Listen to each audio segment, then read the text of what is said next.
Hello everybody and welcome to Against the Fence. This is the place to be if you're obsessed and passionate about the UFC. Now what a weekend we've had. We've just had UFC 264 and in this Aftermath show we're going to be giving you a quick recap on all the events that took place. And also we're going to give you an in-depth look into the fighter rankings. They've been updated from UFC.com. And then later on the boys will be giving you a bit of an in-depth look into some of the social aspects of things that came from this weekend. Don't go anywhere.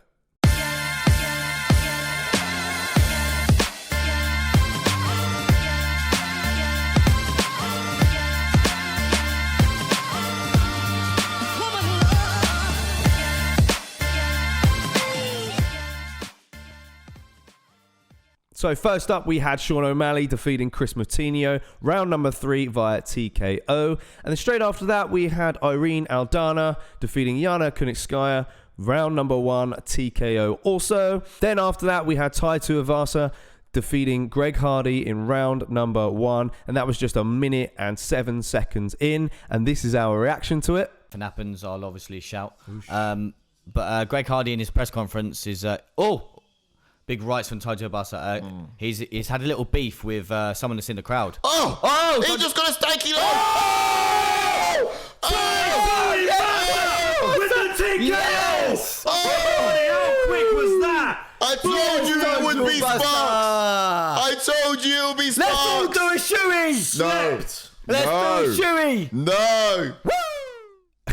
Amazing, right? And then in the co-main event, we had Gilbert Burns defeating Stephen Wonderboy Thompson via unanimous decision, with all 3 judges scoring it 29-28 in favour of Burns. Then after that, the main event, the big one, Dustin Poirier defeating Conor McGregor via round 1 TKO with that all-important ankle break. So that's your quick recap. Let's bring in the boys. Boys are back in town. Boys are back in town. Oh, I tell you what, was that hard to say that Burns beat Thompson? It was hard. It was actually for me. A little bit of me died inside.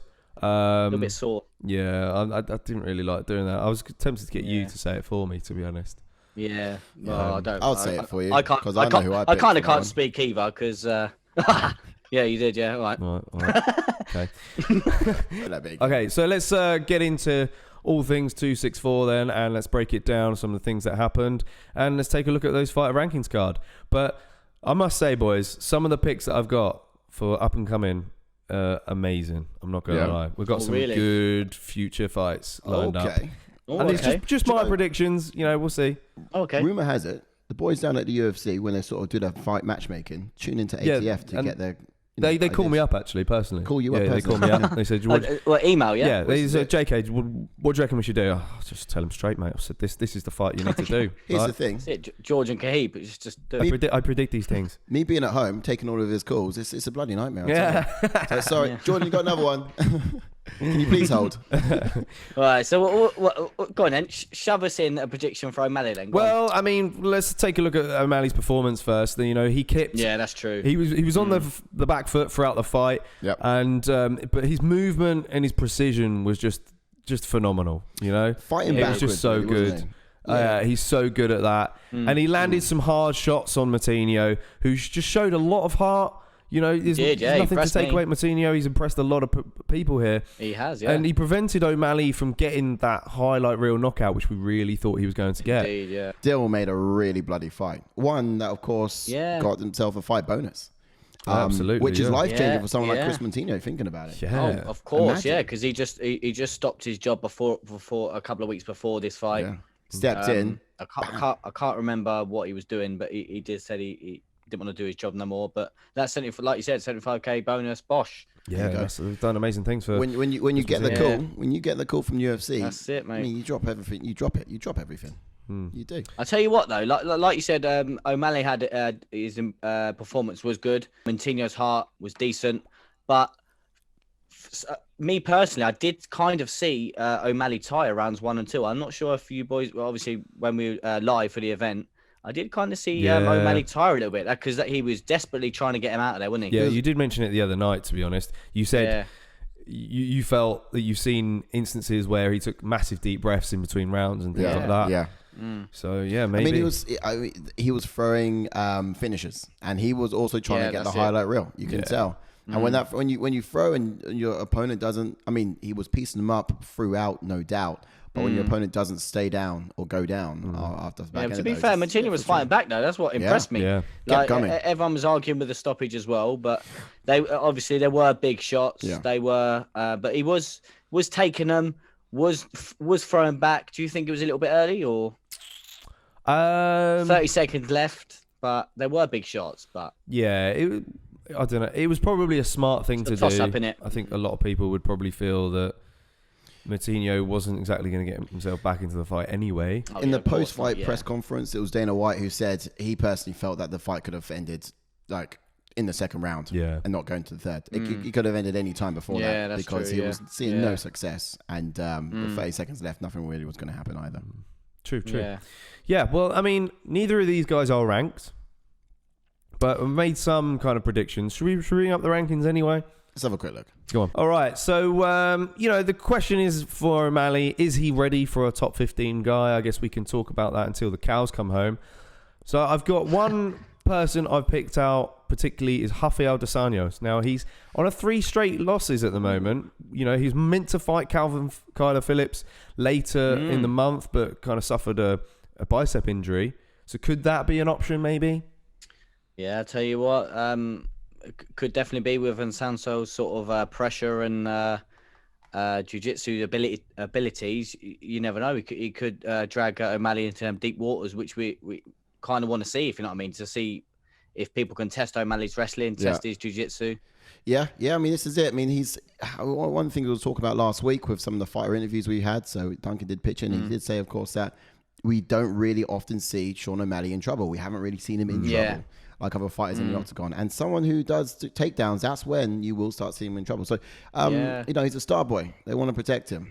And of course they do. When they're going to... To be honest, they need to protect him as well. Because if you look back at the days when Sage Northcott was around, he had so much hype, like O'Malley as well, because he had the look, he had everything. He was quite skillful as well, but he was rushed in too soon. And he gave him a jiu-jitsu guy in Mickey Gall, that's it. Mickey Gall was one of them, but there was someone else before that as well. Before that? He got tapped out, yes. Brian Barberina. That was the one. Yeah, he's a tough dude, though. Yeah, he's a tough guy. His first loss. Arm triangle. Yeah, it was his first loss. And then from then on. Wow, okay. But I mean, looking at his record now, he's 11-3, which isn't too bad. It's not terrible.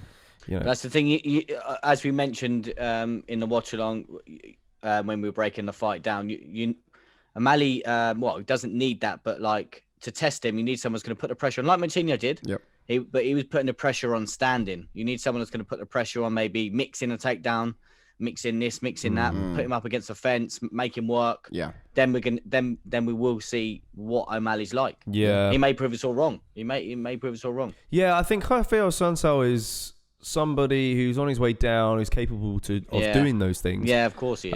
However, when I look at him, he's ranked at number 11 at the moment, which is quite sort of low. He's dropping, but if O'Malley was to step in and fight him, I'd see O'Malley probably fitting in at number 13 if he was to beat. Did you say Thingy's Sanso's 11? Sanso's number 11. Yeah, I was going to say because obviously he was called he made a call out for Dominic Cruz and people like that, and obviously even Rob Font has just had a massive impressive win over Garbrandt, and then obviously he even called out Garbrandt himself as well. Crazy people that he's calling out, but I don't know. It's a massive jump for him. I managed to see some of his post-fight stuff as well, and he did say that he has been training. He was practicing his call-outs. So he was pretty confident he was going to win. I think we all were. He would practice running on a treadmill, and then when he's out of breath and exhausted and his heart rate's up, he'll then practice his speech as well. And to be honest, when I heard that on the night, I thought he's rehearsed this. He knows exactly who he wants and what he wants. but let's be realistic. Does he deserve it? There's also another side to that. Let's be realistic. Yeah. Not really. He's not beating anyone massive just yet. No. They've given it, obviously, they were going to give him Lewis Smoker to start off with. Again, wasn't ranked. They've given him someone that they just picked up off the street in Montinho. No disrespect. But I just don't know because, like you said, the massive people in the top 10, I think it's too much of a jump for him. Yeah. Yeah. Someone like Jon mentioned, Sansel, top 15.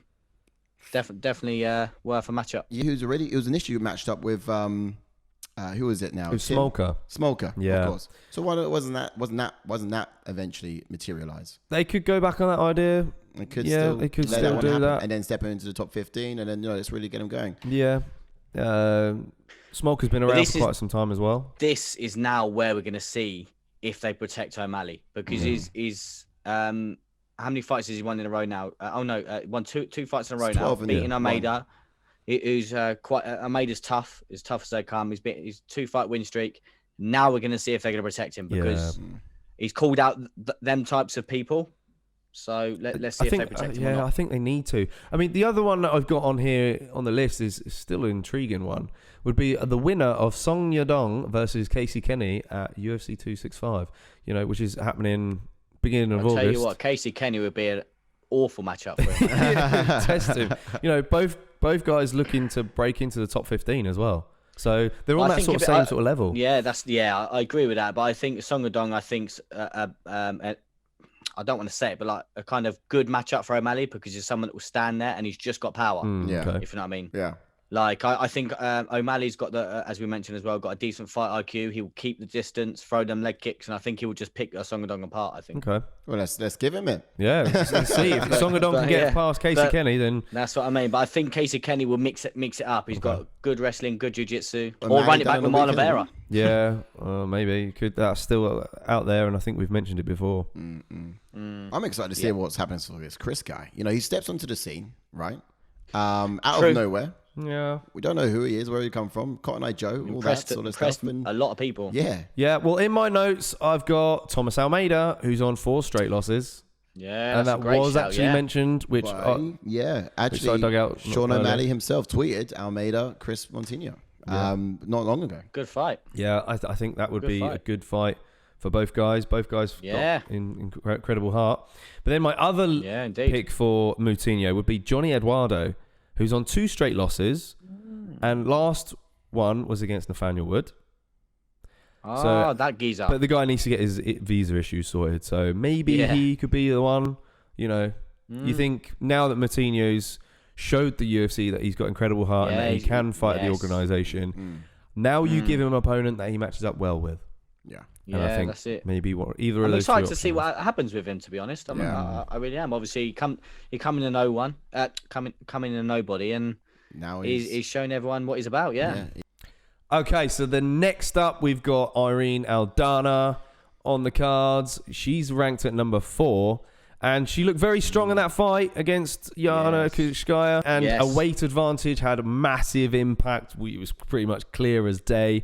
She picked Kushkaya up on the feet, avoiding the clinch as best as possible, and then dropped her with that left hook and finished her later on with ground and pound. Yeah, but let's not forget, of course, she missed weight. Yes, she missed weight. So that's why she looked quite good on the weight side. And she was quite respectful. At least in the matchup, saying she apologised endless amount of times. But yeah, is that what got it for her? I think so. Like I said, pretty much. Yeah, I think so as well. And we going into this fight, we predicted that Aldana she'll be moving laterally quite often, and she'll be rotating around the outside, and she didn't move that much. She was quite, I think, cautious of her cardio a little bit. That's why she wasn't as moving too much. That's my guess anyway. But either so, it paid off well. She's still able to land on Kunitskaya. Oh yeah, definitely. I was going to say I was disappointed with Kunitskaya.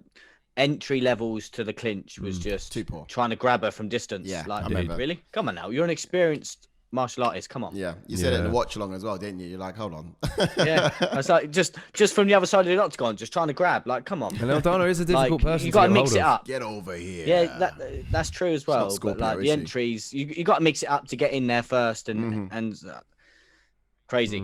Dana White said in the post-fight conference that he did want to. He was meaning to have a conversation with Aldana because he was impressed by her performance. Now he was talking about maybe some sort of performance bonus and giving her some money. Whether that materialized, I'm not entirely sure at this stage. But maybe just forgot that she did lose sacrificed 30% of her purse anyway in the weight loss. So, but either way, he did want to give us some money because he was impressed. You got any matchups for us, Mr. JK? Yes, I have. For Aldana, now this one's quite a good one. And it depends on whether she wins this weekend. Miesha Tate. Oh, wow. You know, a former champion who's looking to get back in there and be at her best. You think now if Miesha Tate wins this weekend against, she's fighting somebody who's a lot lower down in terms of the rankings in Marion Renee at number 12, then you think, well, where would you put Miesha Tate?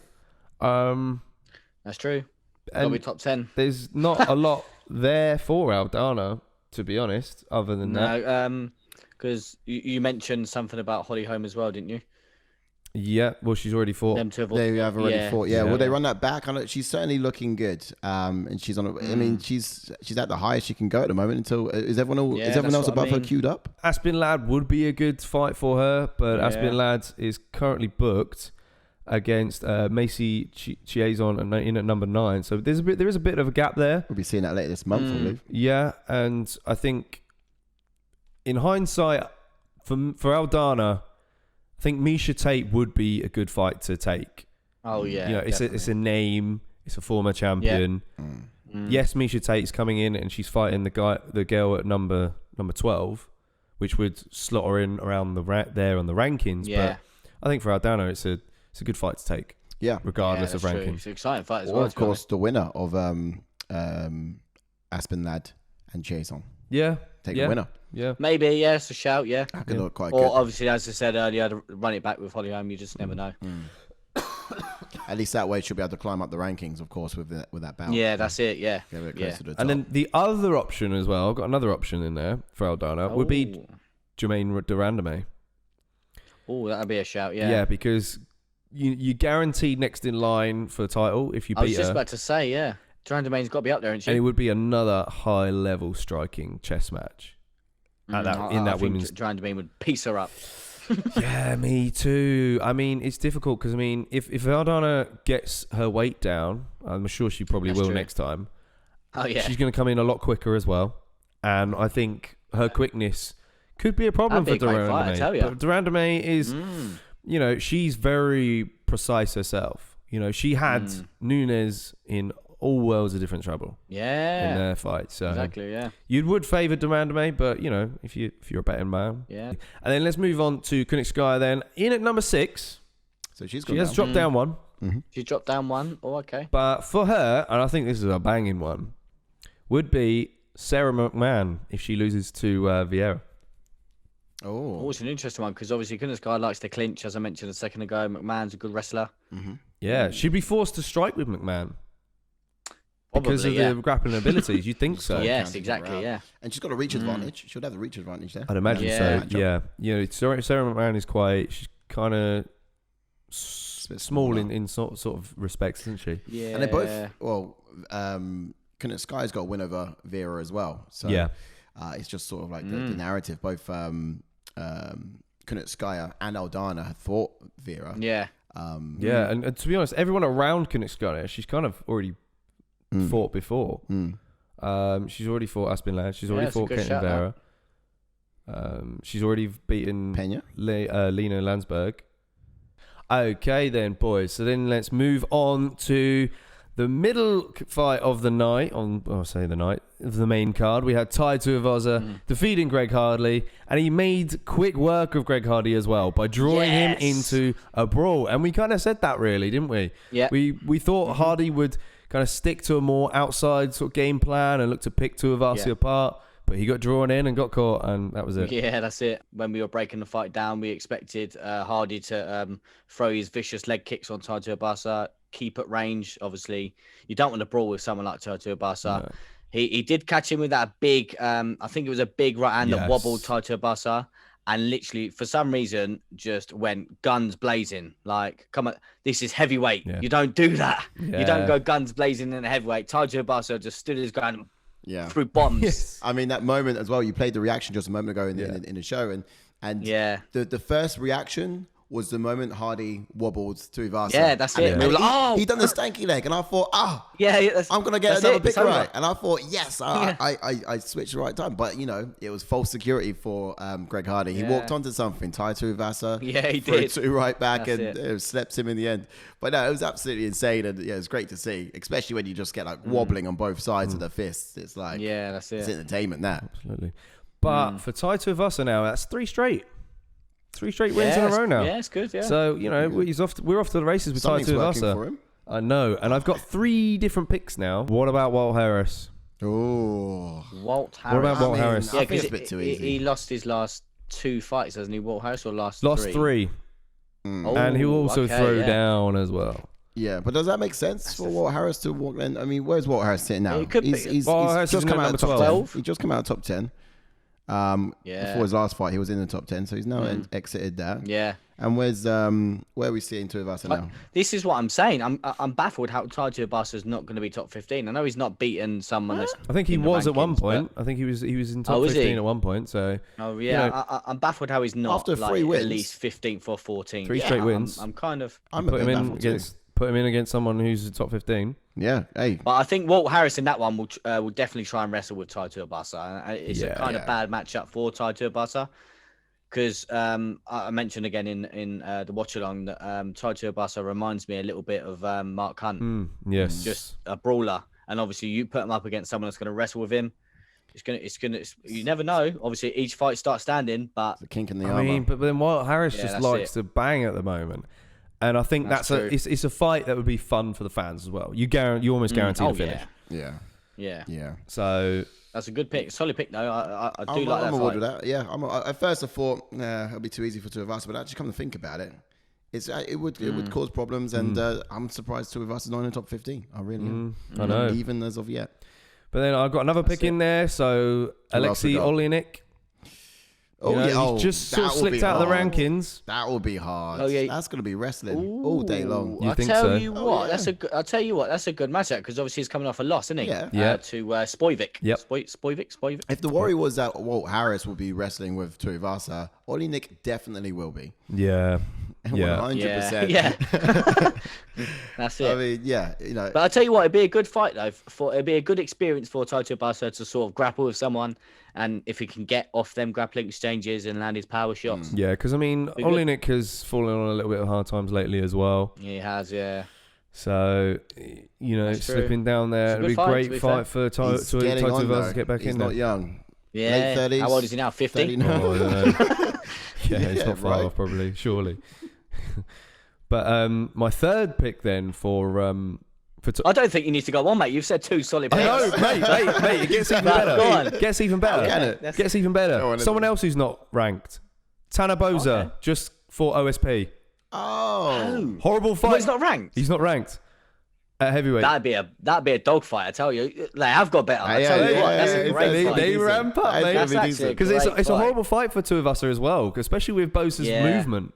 He's going to outwork Tuivasa. Yeah, that's what I was about to say. He will definitely outwork Tuivasa. Yeah. But you never know. You never know with the power. Yeah. Tuivasa's going to have to look to catch. True. But I think his legs will play a massive thing into that. Tuivasa's got some like thunderous leg kicks, and they're fast. True. So he's really going to deploy them. He would have to rip them early.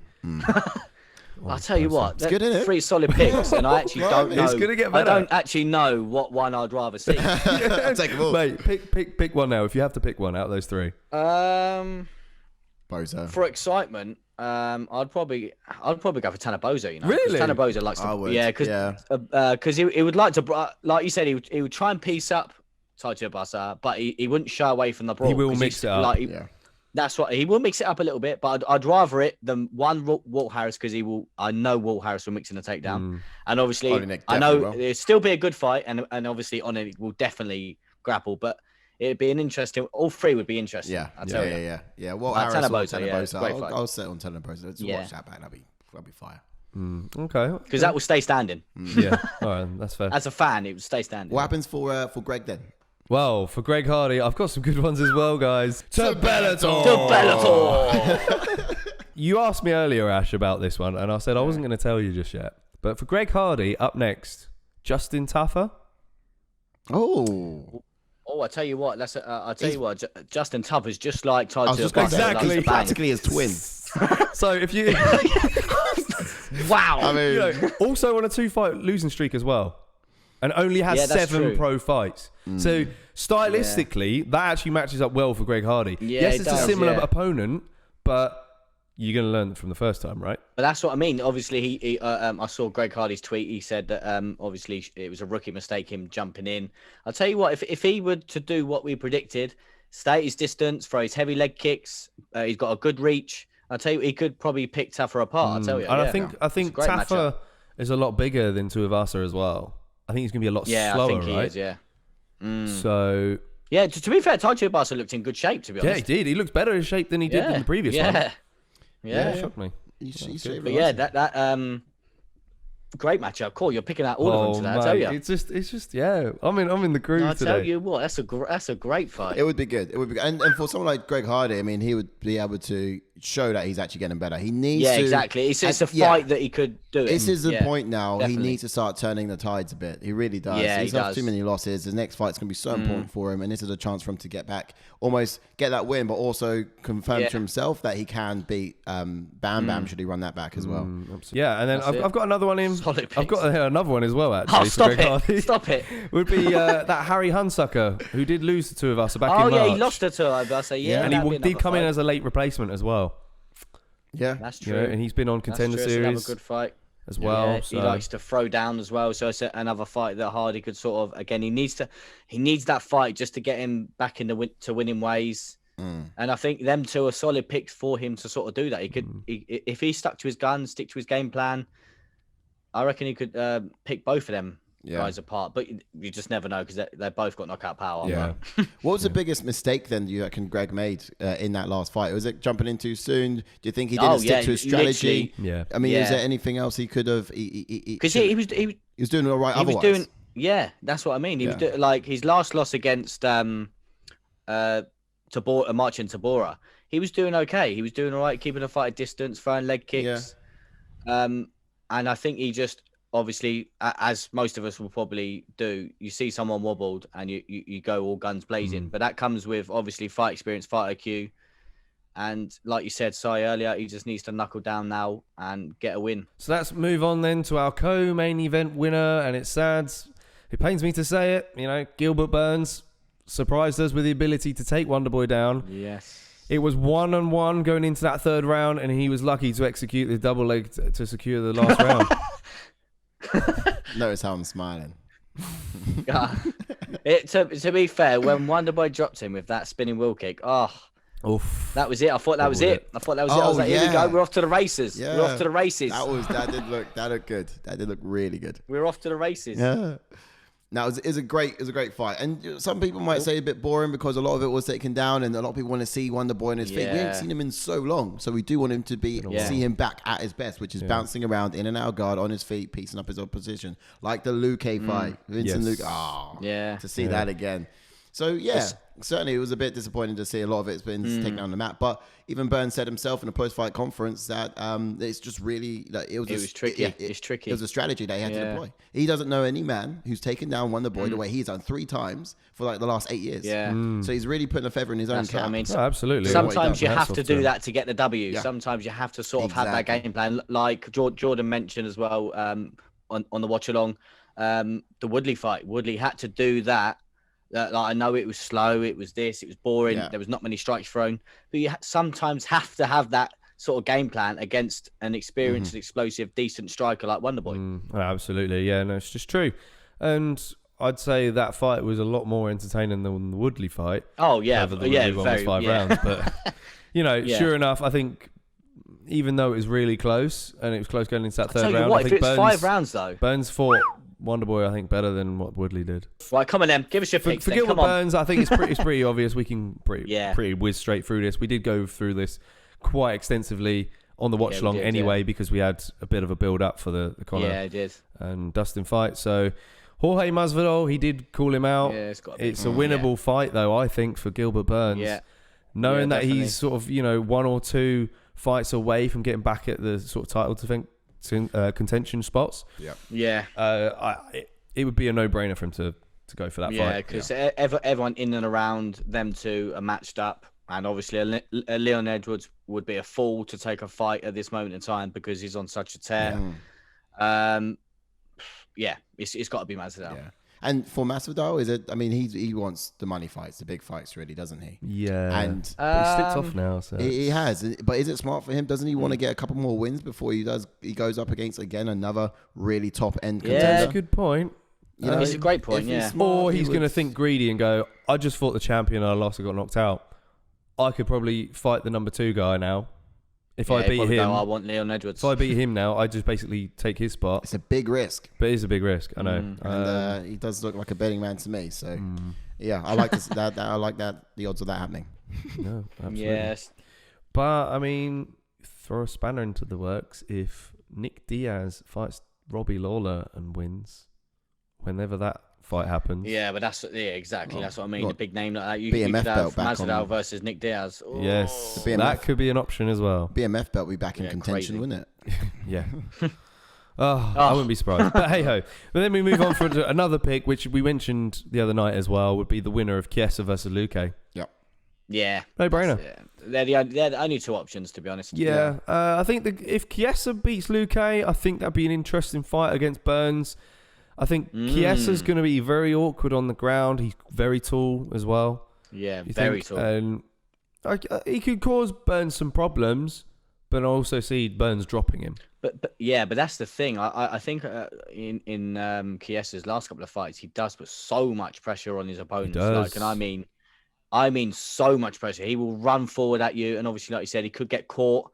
But I tell you what, Chiesa won't shy away from the grappling with Burns. I tell you, he won't. No, I don't think he will. Yeah, I think he'd go straight in there, go blazing. He'll meet him there. He'll meet him there. Yeah, that's it. But Luque would. Yeah, and I was going to say, as for Vicente Luque, then if he comes out on top against Chiesa, Luque versus Burns is a fun fight too. Yeah. Tell you what, man. Yes. I would love to see that. I mean, it'll be quite. Yeah, it'll be all stand up from Luque, I imagine. Yeah. Burns will be trying to get to the ground because that's where he can clearly see the advantage in that bout. But we're gonna have to see his takedown offense turn on. Hopefully, Burns wants to give one back to the people. You know, if that matchup doesn't happen and he doesn't play it the same way he done the whole Wonderboy Thompson fight and just take him down constantly, because we know how fire guns blazing Luque can be, and just to put him on the back for like 3 rounds, we'll be pissed off to say the least. Yeah, true. And then as for Wonderboy Thompson, then I guess what's next? We mentioned the other night Neil Magny. Yeah. Probably won't be the most exciting of fights, though, I must admit. He's coming off of a win against Jeff Neal, which Thompson, that was Thompson's last win, was against Jeff Neal. So, could it headline a main event fight night? Possibly. Not sure. Is it going to blow him back? Probably not. It's another top 10 name for Wonderboy to beat, to get him again, trying to get him back in contention. Yeah. I like it. It's another dangerous fight for Wonderboy, because someone like a Neil Magny will try and grapple. He likes with to clinch. Wonderboy. He does. Yeah. I remember seeing Magny in his last fight, in fact, against Chiesa, initiating the grappling, and we just told him to break off and use his fists. Yeah, he wasn't good at it. Yeah, he wasn't too great at it against Jeff Neal either. Yeah, right. Oh yeah, that was a fight. That was the fight that we thought it was the other way around. We thought that Jeff Neal won that fight. Yeah. Didn't we? Even though I picked Neil Magny. Dead surprised about that. And me and Ash, we weren't complaining about that one, but you were pissed. I really was. Honestly. It was just. To be fair, I was actually pissed for you. Cheated. Yeah, same. I just don't know how that was even possible. No, me and Ash were just swearing at Magny throughout the whole fight. Unbelievable. Yeah, we were. Yeah, literally. But yeah, it's a dangerous fight for Wonderboy. You mentioned another one, which I won't guess it yet. I'll let you say your next pick, but I think I've got someone that I think you might say. Would it be Bilal Muhammad by any chance? It would be Bilal Muhammad. Yeah. Bilal Muhammad would be someone who'd also try to outwork Wonderboy and put a lot of pressure on him early. To be honest, I'd favour Wonderboy against Magny. I think Bilal Muhammad one might be a little bit more difficult. Oh, I was going to say it the other way around. Really? I think it's a perfect fight for Wonderboy to fight someone like Muhammad, just because Muhammad won't.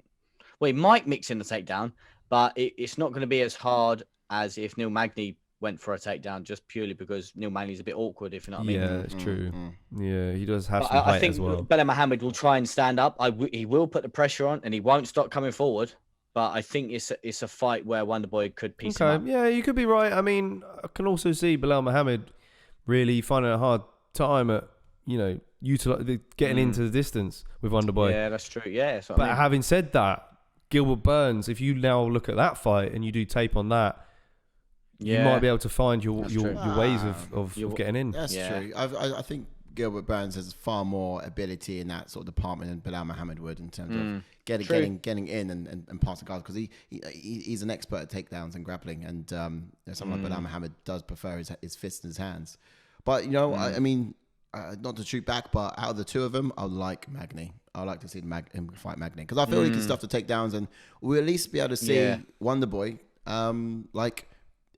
finish his dinner. And it's been a while since we've seen that. So who's knocking on the door of top 5 then? Because he's pretty much going to be gatekeeper for them. Say Chiesa Luque. Yeah, it is Chiesa Luque. The two picks that Jordan said, I think makes sense. Belal Muhammad or Neil Magny. Definitely solid picks. Yeah. But then if Luque does beat Chiesa, and we've said before, Chiesa versus Wonderboy could be an option.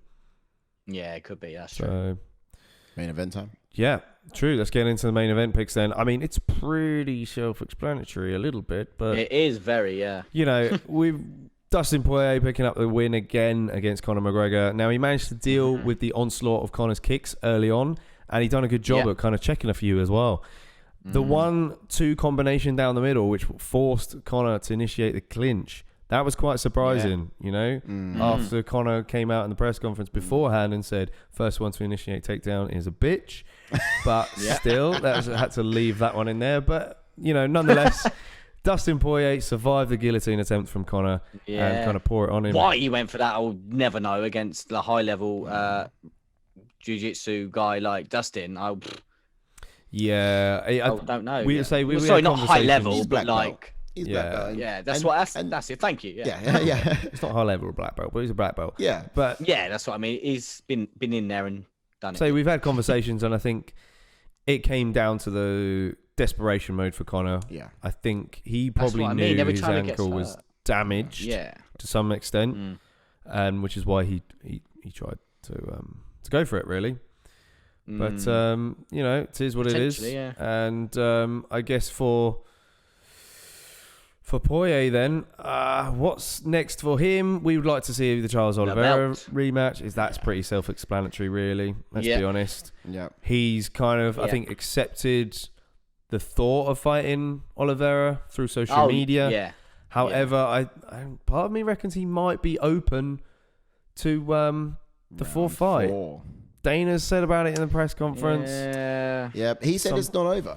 He said it's not over. He said it's... he did kind of, That's what Conor said when he hit the mat, right? Still going to be the money fight. Also, Poirier's imagine pissed. build up now. Poirier's pissed. Yeah. He is. I mean, Conor talked about things he shouldn't have talked about, and he said, look, I'm going to fight this guy, whether it's in an octagon or on the street. So, But I definitely think Dustin needs to fight for the belt first, because obviously by the time Conor heals up, Dustin can fight Oliveira. Dustin can win the belt, because I think he would beat Oliveira. And then imagine if Conor in all this time, Conor gets a fight, beats someone. Then imagine the build up if Dustin's champion and Conor's fighting for the belt. What's going to happen is either Conor's going to work his way back through the rankings and get another opportunity. That's the thing. He has to do that. I think he has to. It's a lot of work. Dustin's got the belt as well. Yes. Or Dustin will have the belt and give it a year or two, and an exhibition will come about, and they say, "Look, let's forget the UFC. Let's do this. Let's get another." And something like that. But I think there's going to be a beef here for a while, and it will come back for a fourth one, and it's going to sell. It's going to make some money. It's crazy though. But then what happens if Conor comes out and beats him? Do they do a fifth? Is it 2-2?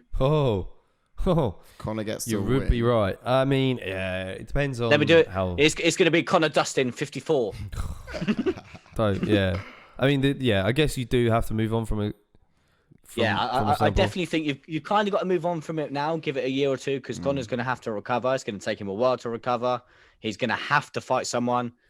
Did you have anyone for Conor if he comes back? Yes, if Conor comes back, I mean, we've said it time and time again. It's like a merry-go-round that keeps on going round, to be honest. Yeah. But I have to mention it. And that's the Nate Diaz trilogy, of course. You know, that's always there. We know that. But then moving on from that, then we'll touch on that, but briefly. I think Tony Ferguson. Yes, I was about to say it's got to be because Tony's lost 3 in a row, and Conor has lost 3 in his last 4. Yeah, so, it's got to be. And you look at the rankings, and makes sense. Conor moves down to 7 now. Yeah, he's to move down 2 spots. So and you've got Tony Ferguson, who's in at number 5. Everyone above 7th is killers. Yeah. It's a hard road. Chandler, back killer. To the top. Gaethje, killer. And Dariush, killer. Do you think McGregor's got it in him to do it? Because of course, no. If you think about it, where he is now mentally, and you know, is he in his? He's not. I mean, we know when his prime was, right? You know, and he's got a tougher road ahead of him than he did when he was in his prime. Yes, exactly. A long road ahead. Yeah. It's not like he can have one fight and potentially fight for the belt. I think he's got to have at least 1 or 2. He's got to have at least 2 for me, in my eyes. Yeah, I agree with you. But it's Conor McGregor. He probably just needs to sniff and he'll get a title shot. Come straight back. Don't even have to fight. I hope not. Yeah, I reckon if he does end up fighting Poirier, that'll cause so much drama. It's unreal. If that fight was given. But, you know... Tony Ferguson's perfect matchup. Yeah. But it's a dangerous fight for Conor. It is. I tell you. It's a horrible one. Tony Ferguson's still Tony Ferguson. Yeah, I'm not going to count Tony Ferguson out. Despite his last 3 losses against grapplers, Conor's not a grappler. Yeah, exactly. That's what I'm saying. He's lost against a high-level grappler in Oliveira. Dariush, high-level grappler. Crazy. Yeah. I agree. I think it'll be a good fight. I mean, both of these guys are going in the same trajectory over the last couple of fights that they've had. And to be honest with you, I think in terms of who's got the most to lose, both of them. Yeah. I mean, you heard it here first at ATF. Yep. Tony Ferguson versus Conor McGregor is a great match. And I haven't written one down, but I should probably mention it anyway, would be Rafael dos Anjos because they had that altercation. Them two have had a bit of beef. So UFC could just use that. That's a good... But isn't RDA welterweight at the moment? I think he's gone back down.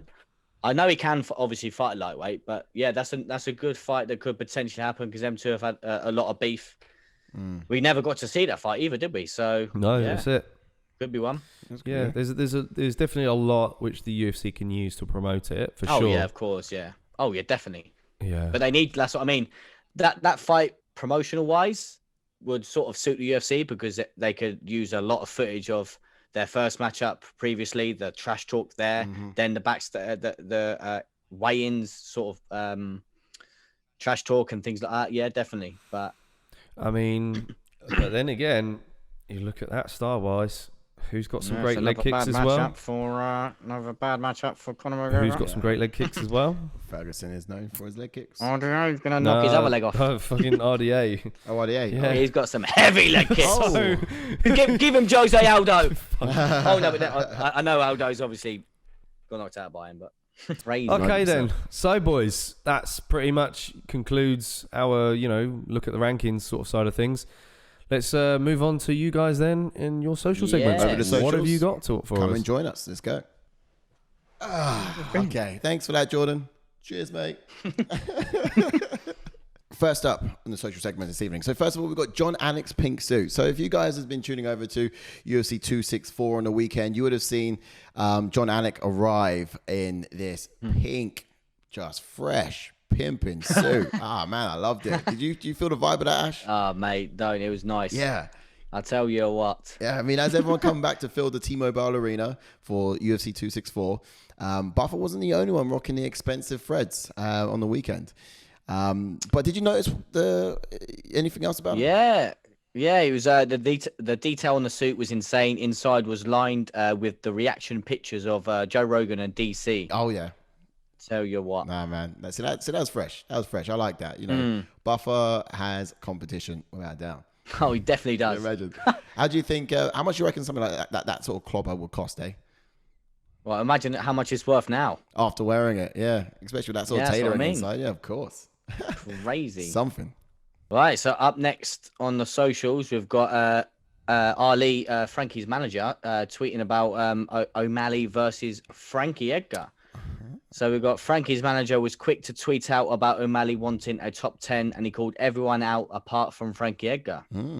See, O'Malley wants the big fights like Conor, big fight, and that was a huge fight. Let's be honest. So Frankie's manager spoke with Sean Shelby about the matchup, and he could be at MSG perhaps. But that could bait O'Malley in for that fight, I can imagine. Yeah, definitely something like Madison Square Gardens definitely could bait him in. But it's his hometown.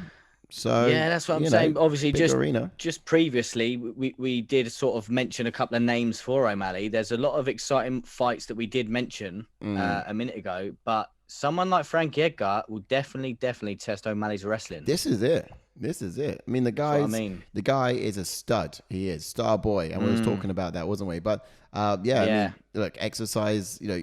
Sort of take it to the ground and. He could be in trouble. We've not yet seen him in trouble, but this could be trouble for him. We'll see. Could be too much of a big jump for him, but if Frankie's manager's talking about it, exactly. Well, look, let's get some thoughts in the comments. What do you guys think? Yeah, do you reckon this is something that would make a good matchup? Do you think this would be a terrible idea for him? Drop your comments in the box below.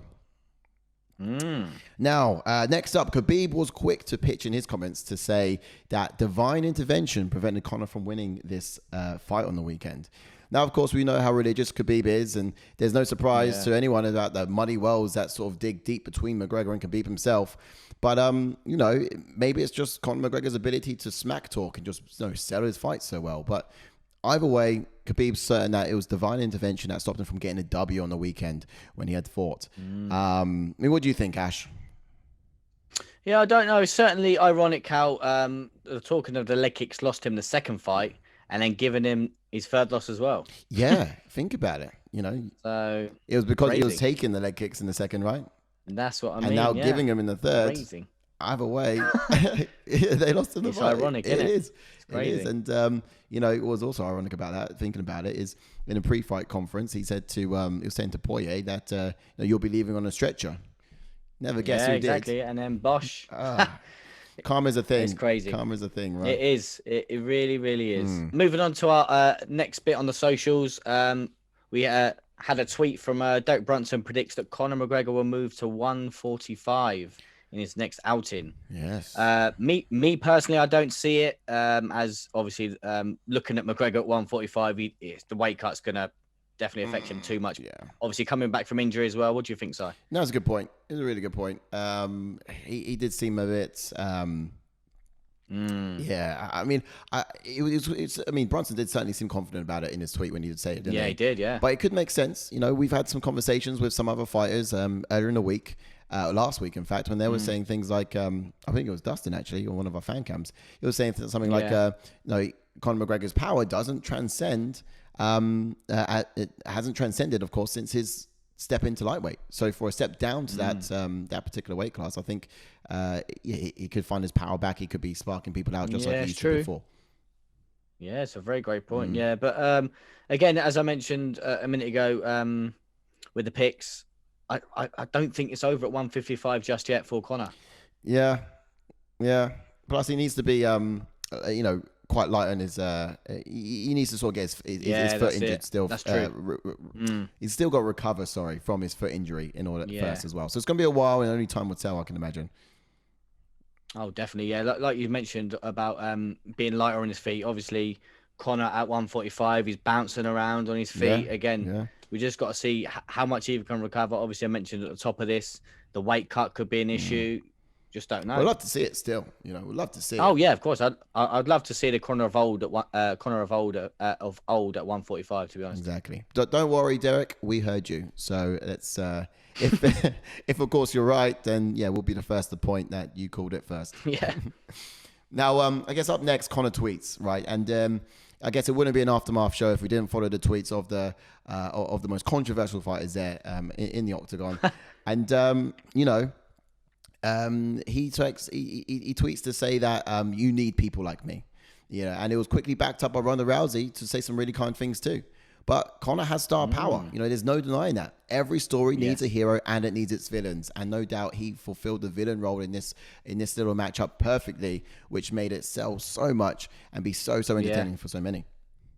That's very, very true, mate. Yeah, someone like Conor in UFC, I definitely think they do need someone like him in the UFC, like the star power of Conor coming into the guy.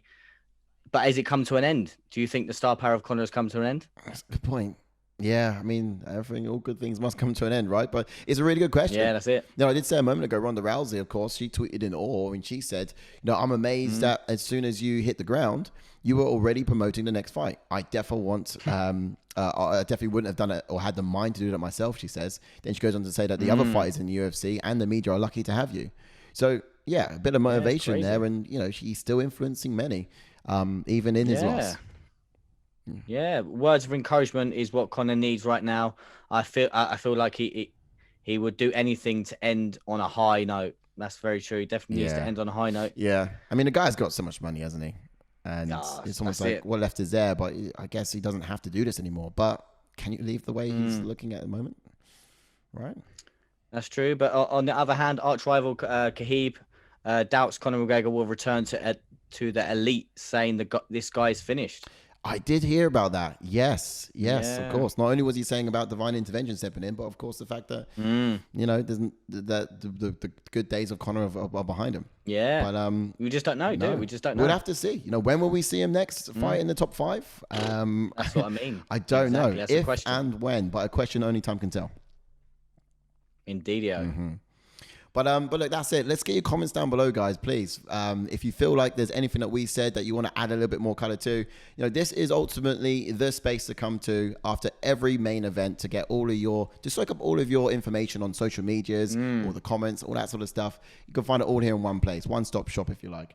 But end of the day, pop your comments down below. Let's hear what you think about the matter. Please do. And let's go get Jordan back, shall we? All right, top effort, guys. There's some amazing social points you've highlighted there, and I hope you guys have enjoyed them. And like Sai just said, if you have any more and you want to talk about, please do get them in the comment section below. Yes. Now, this was your UFC 264 Aftermath show. We hope you've enjoyed the video, and please do stay tuned and for more content that we've got coming your way.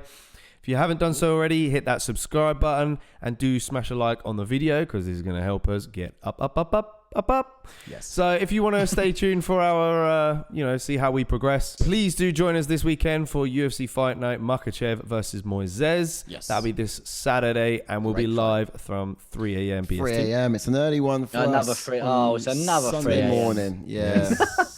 Indeed. And we'll be breaking it down as always and giving you all the predictions and amazing highlights and amazing reactions that will follow from that. Okay. Thanks for joining in. Take care. Good night. Bye-bye.